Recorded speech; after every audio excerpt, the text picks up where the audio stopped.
What's up, guys? Today we're going to be making an absolutely incredible yeast and dairy free bread. It's quick and simple but absolutely delicious. We're going to jump right into it. We're going to start by making a flax egg. If you don't know how to make it, it's very simple. I've got a tablespoon of flax here. I added 3 tablespoons of water. Stir, set aside.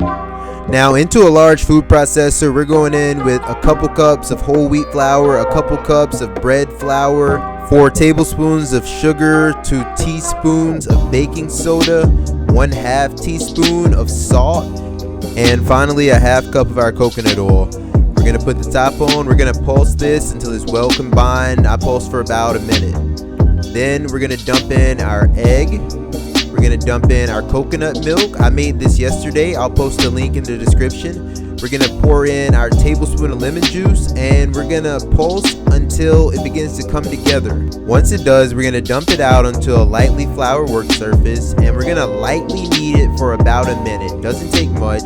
Then you're going to want to shape it into a flat disc like this.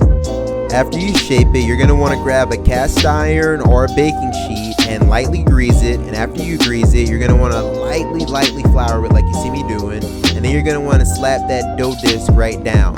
You're going to want to cut an X in it, and you're going to want to go almost 3/4 of the way down. This helps it cook.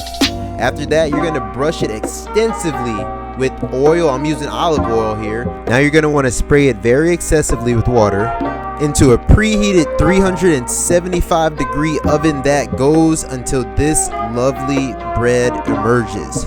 Thanks so much for watching this video, guys. If you enjoyed, leave a sub for more content. Peace.